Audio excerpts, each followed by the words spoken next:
చేసుకున్న తర్వాత కూడా డాక్టర్ మీకు ఏమైనా రిలేటివ్సా? జగదీష్ బాగా చెప్తాడు కదా. సో మీరు ఇవన్నీ ఫేస్ చేయకుండా ఉండాలి అంటే ఖచ్చితంగా. హాయ్ గైస్, మీ అందరూ ఎలా ఉన్నారు? మేమైతే చాలా బాగున్నామండి. యాక్చువల్గా బుజ్జిగాడు పుట్టిన తర్వాత చాలా క్వశ్చన్స్ అండ్ డిఎమ్స్ వచ్చినాయి. మీది పోస్టీరియర్ ప్లాసెంటానా, యాంటీరియర్ ప్లాసెంటానా, లైక్ బుజ్జిగాడి వెయిట్ ఎంత, లైక్ వామిటింగ్స్ అయినాయా, సెన్సేషన్స్ ఎలా ఉండేవి, ఎస్పెషల్లీ ప్రెగ్నెన్సీ రిలేటెడ్ క్వశ్చన్స్ అయితే చాలా వచ్చాయి. సో అవన్నీ ఆన్సర్ చేద్దామని ఈ వీడియో మీ ముందుకు తీసుకొచ్చేస్తున్నాం. అవే కాకుండా మీకు ఈ జర్నీలో మాకు వచ్చిన డౌట్స్ కూడా ఒక క్వశ్చన్స్ లాగా ఫామ్ చేసి దానికి ఆన్సర్స్ చెప్దామని మేము ట్రై చేస్తున్నాం. సో ఈ వీడియో లాస్ట్ వరకు చూసేయండి. So most of the questions are covered. మీకు ఇంకా ఏమైనా క్వశ్చన్స్ ఉంటే ఈ వీడియోలో కామెంట్ చేసేయండి. So that we will be available to answer you. Comment కిందనే మేము రిప్లై ఇచ్చేస్తాము, just in case if you miss any of the questions. ఓకేనా?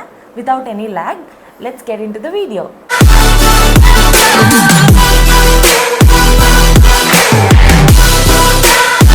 ఫస్ట్ క్వశ్చన్ ఈజ్, అక్క ఆఫ్టర్ డెలివరీ స్టమక్కి బెల్ట్ వేసుకుంటున్నారా? ఓకే, ఇది నా మోస్ట్ ఆస్డ్ క్వశ్చన్. యాక్చువల్గా ప్రెగ్నెన్సీకి ముందు నాకు ఫుల్ 9 month బేబీ అప్పుడు నా టమ్మీ లెంగ్త్ కరెక్ట్గా బెల్లీ బటన్ దగ్గర ఎంత ఉండదంటే 42 to 45 మధ్యలోని మెజర్ అయ్యి ఉండేది. ఇప్పుడు అరౌండ్ 36కి వచ్చిందన్నమాట. సో ఇంత తొందరగా ఎలా రికవర్ అయ్యారనేసి అడిగారు. దీనికి చిన్న స్టోరీ ఉంది. యాక్చువల్గా సి సెక్షన్ వాళ్ళు 3 months వరకు బెల్ట్ వేసుకోకూడదు. బట్ మా మమ్మీ కాన్స్టెంట్గా నన్ను పోక్ చేస్తూ ఉండేదన్నమాట, ఇంత పెద్ద పొట్టు ఉందేంటి, పెద్ద పొట్టు ఉందేంటి అనేసి. సో మేబీ నేను ఆ కాన్షియస్గా అయిపోయి నేను నడికట్టు కట్టుకునేదాన్నండి. అది కూడా నా ఇది చూసుకొని 1 month తర్వాతే, అది కూడా నా హీలింగ్ కొంచెం కన్సల్ట్ చేసిన తర్వాత సుధా గారు చెప్పారు టమ్మీ బైండర్ వేసుకోవచ్చు అని చెప్పారనమాట. సో దాని వలన టమ్మీ బైండర్ వేసుకున్నాను, కానీ నాకు అంత ఎఫెక్టివ్గా అనిపించక నడికట్టు కట్టుకున్నాను అనమాట. అది ఇన్ కేస్ నాకు ఎప్పుడైనా కొంచెం వెయిట్ పడి నాకు కొంచెం నొప్పిగా ఎప్పుడైనా అనిపించినా కూడాను రెస్ట్ ఇచ్చేసేదాన్ని. ఒక 1-2 days రెస్ట్ ఇచ్చేసి మళ్ళీ ఆ తర్వాత కట్టుకునేదాన్ని. ఒక నియర్లీ డేలో 12 hours మాత్రం ఉంచేదాన్ని. దానివల్ల నాకు కొంచెమైనా కంట్రోల్ అయిందన్నమాట. దానివల్ల లైక్ 45 ఎక్కడ, 36 ఎక్కడ, అండ్ ఇప్పుడు కొంచెం ఇంకా స్టేబిలైజ్ అయింది. ఇంకా ఇది తగ్గడానికి నియర్లీ 6 months to 1 year పడుతుందంట కంప్లీట్గా తగ్గడానికి. సో నాకు కూడా పొట్టు ఉంది, మీరు మరీ అంటే లేదు అనుకోకండి. సో పొట్టు అయితే ఉందన్నమాట, కొంచెం ఉంది, మరీ అంత కాదు. ఓకే, నెక్స్ట్ క్వశ్చన్ వచ్చేసి, మీరు బ్రెస్ట్ మిల్క్ సఫిషియెంట్గా వస్తుందా లేక ఫార్ములా ఇస్తున్నారా? బ్రెస్ట్ మిల్క్ ఇంక్రీజ్ అవ్వడానికి మీరు డైట్ ఏం తీసుకున్నారో కొంచెం చెప్పండి. ఓకే, యాక్చువల్గా జగదీష్ అడిగిన క్వశ్చన్కి సెపరేట్ వీడియోనే చెయ్యొచ్చు. దాని గురించి అంటే చాలా వీడియో లెంగ్త్ ఎక్కువైపోతుంది. టు కీప్ ఇట్ షార్ట్, ఈ ఫీడింగ్ అయితే కంప్లీట్గా సరిపోతుంది ఇప్పటికైతే. సో 6 months వరకు టోటల్గా బేబీ ఫీడింగ్ బ్రెస్ట్ మిల్క్ మీదనే ఉండాలి కాబట్టి డైట్ మెయిన్ పార్ట్ అనమాట. నేను అంటే నాకు ఇంప్రూవ్ చేసిన 3 supplements నాకు ఎక్కువగా హెల్ప్ చేసినవి ఏంటంటే ఓట్స్ అన్నమాట. ఓట్స్ మీరు పాలల్లోని జస్ట్ మీకు ఆ రెసిపీ షార్ట్లోని కావాలంటే పోస్ట్ చేస్తాను, ఒకవేళ ఎవరికైనా కావాలంటే అడగండి. ఓట్స్ కొంచెం మిల్క్లోని బాయిల్ చేసుకొని తింటా అన్నమాట. తర్వాతది నెక్స్ట్ మిల్క్ ప్రొడక్షన్ అంటే ప్రొలాక్టిన్ హార్మోన్ రిలీజ్ చేయడానికి లాక్టేర్ గ్రాన్యూల్స్ అనేసి ఒక పౌడర్ అన్నమాట.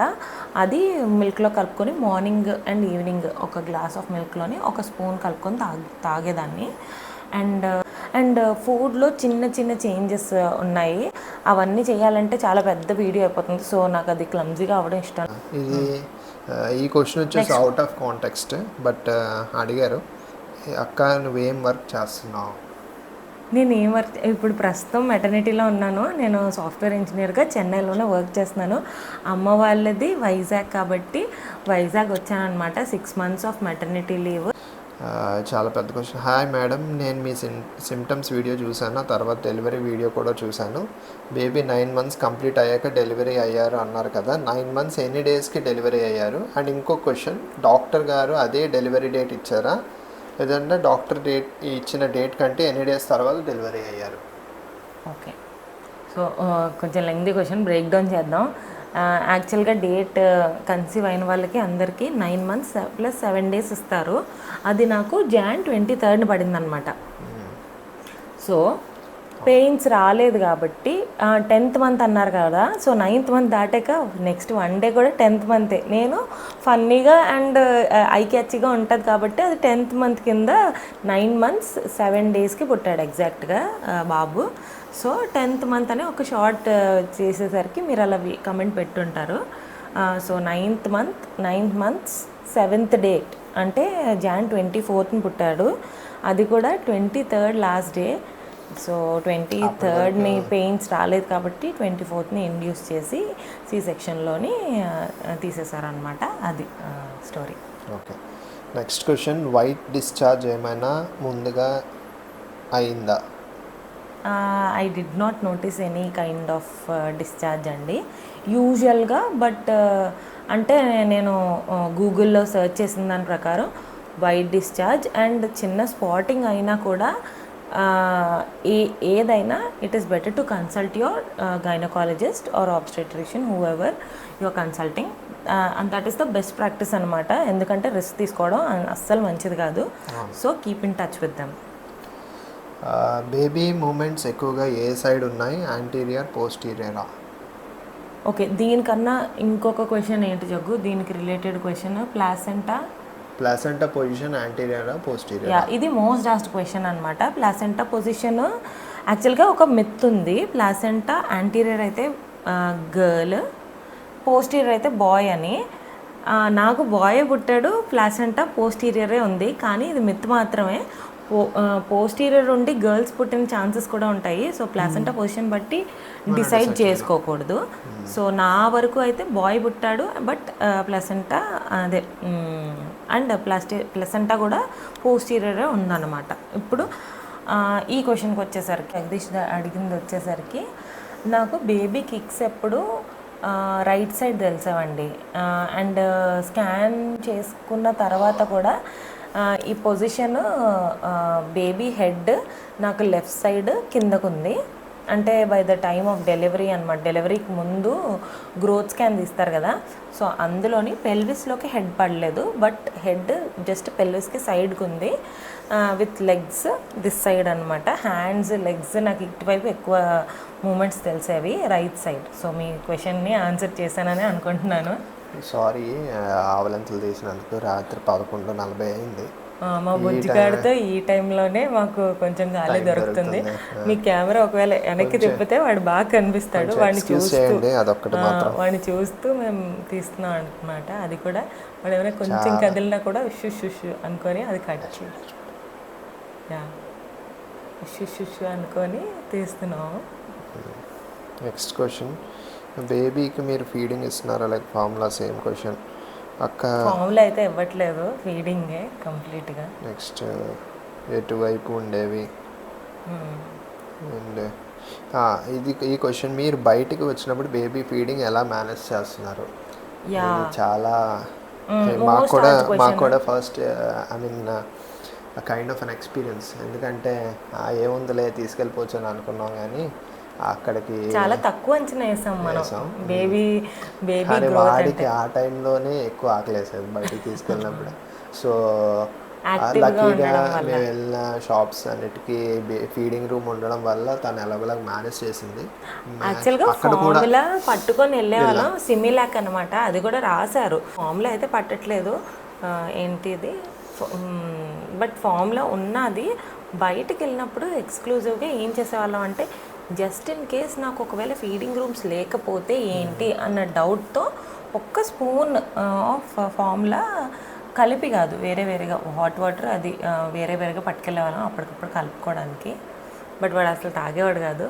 గాడ్స్ గ్రేస్ ఏంటో తెలీదు, మా చెల్లి పెళ్ళికి అంతా కుదిరేసింది. ఇప్పటికైతే ఈ వీడియో చేస్తున్న టైంకి షాపింగ్ అంతా అయిపోయింది అండ్ ఆ ఘట్టం అయితే పూర్తయిపోయింది అనమాట. ఎప్పటికప్పుడు బ్రెస్ట్ ఫీడింగ్ మనకు ఉంటాయి కదా ట్రయల్ రూమ్స్లోని ఇచ్చేవారు అనమాట. చాలా కోఆపరేటివ్గా ఉండేవారు. నాకైతే అంటే వాడికి మాత్రం ఫీడింగ్ ఎప్పటికప్పుడు వెళ్ళిపోయేది అనమాట. Which week you had delivery అంటే already answered 9 months 9 months 1 week. Yeah, ఒకవేళ ఇంకో క్వశ్చన్, నేను జగదీష్ మాత్రమే వెళ్ళి బేబీని ఒకవేళ మమ్మీ దగ్గర ఉంచవలసి వస్తే నేను ఎలక్ట్రిక్ బ్రెస్ట్ పంప్ వాడేదాన్ని. అది వాడి లైక్ వాడికి ఎనఫ్ మిల్క్ 6 hours వరకు ఉంటుందన్నమాట బయట. బట్ నేనైతే 2 hours బయటకు వచ్చేసేటట్టు ప్లాన్ చేసుకొని అలాంటి టాస్క్ అయితేనే వెళ్ళేదాన్ని అనమాట. ఒకవేళ కావాల్సితే ఎందుకైనా మంచిది, ఎందుకంటే వాడు ఫామ్లో తాగకపోతే ఏంటి అనేసి అది కూడా తీసి ఇచ్చి వెళ్ళేదాన్ని అనమాట. ఇది అనమాట. Rainbow Hyderabad sister, where are you from? Rainbow Hyderabad కాదండి, rainbow Visakhapatnam Arilova and we are from Visakhapatnam. Okay. Hi sister, doctor మీకు ఏమైనా రిలేటివ్సా? జగదీష్ బాగా చెప్తాడు. అవునండి, యాక్చువల్లీ వీళ్ళ సిస్టర్కి మ్యారేజ్ అవుతుంది కదా, సో వాళ్ళకి రిలేటివ్స్ అనమాట, అబ్బాయి వాళ్ళ సైడ్ నుంచి రిలేటివ్స్. సో తెలిసిన వాళ్ళు చుట్టాలు. అక్క మీకు posterior or anterior already answered. Baby weight ఎంత ఉంది సిస్? బేబీ బర్త్ టైంలో ఎగ్జాక్ట్గా 2.9 kgs.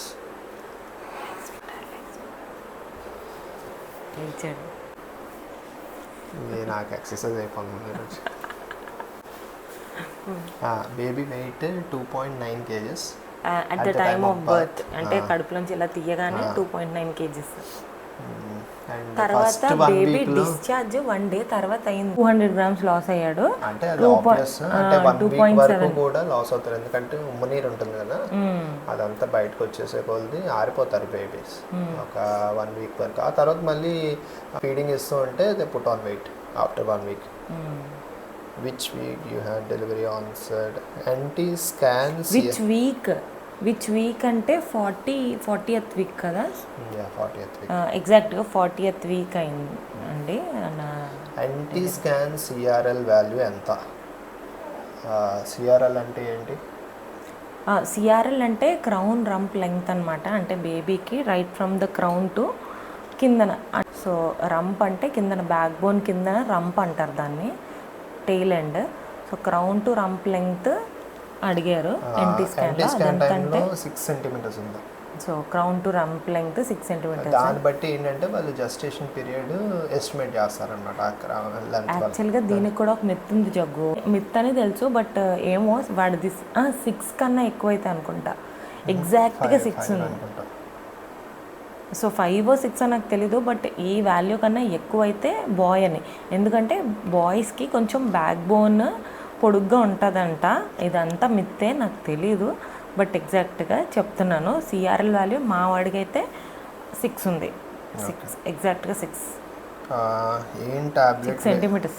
6 centimeters. ఏం టాబ్లెట్స్ వేసుకున్నారు? Calcium and iron సప్లిమెంట్సా?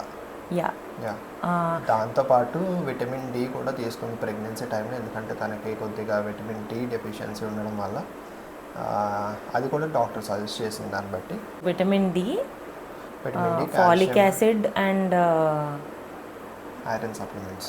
Phallic acid and iron supplements ఒకటి, విటమిన్ డి షార్ట్స్ ఒకటి, అండ్ కాల్షియం టాబ్లెట్స్ ఒకటి. ఈ 3 అయితే కంపల్సరీ వేసుకోవాలన్నమాట.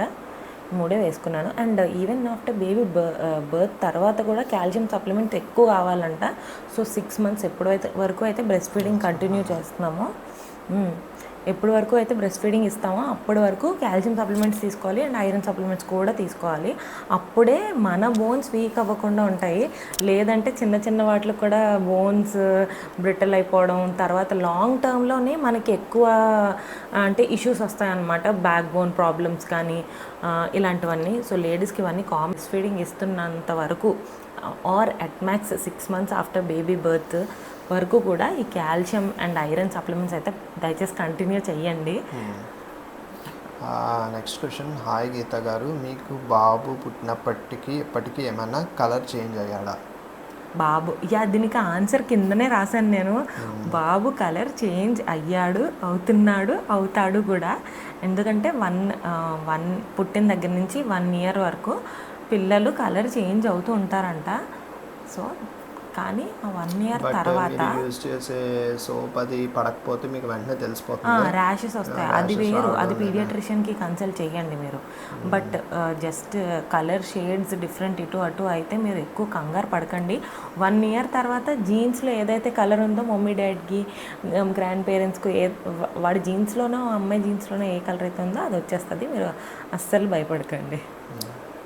Which branch of rainbow children's hospital? Already చెప్పామండి, Arilova branch. Normal or C section? Already చూసాను. C section. హాయ్, మీ 9th month growth scan FHR ఎంత ఉంది? ఎఫ్హెచ్ఆర్ అంటే ఫీటల్ హార్ట్ రేట్ అండి. దీని గురించి పెద్ద సినిమాయే జరిగింది. యాక్చువల్గా నా సి సెక్షన్ అవ్వడానికి మెయిన్ కారణం కూడా foetal heart rate. 9th month వచ్చేసి 147 ఆ రేంజ్లో ఉంది, 147 150 ఆ రేంజ్లో ఉంది. నా బేబీ చాలా కామ్ బేబీ అండి, 150 లోపలే ఉండేది ఎప్పుడు. సో ఆల్మోస్ట్ అన్ని క్వశ్చన్స్ కవర్ చేసామని అనుకుంటున్నాము. హోప్ఫుల్లీ ఇంకా ఏదైనా మీకు డౌట్ ఉండి మీకు ఏమైనా క్వశ్చన్స్ ఉంటే కింద కామెంట్ సెక్షన్లో పోస్ట్ చేసేయండి, తప్పకుండా ఆన్సర్ అయితే చేస్తాము. అండ్ ఇంకేమైనా ఉందా? ఇంకేం లేదు. నైట్ 12 అయింది, నాకు కూడా నిద్ర వస్తుంది. 12:30 అంట. సో ఈ వీడియోకి ఇంతే. Will meet again in the next video. Bye bye.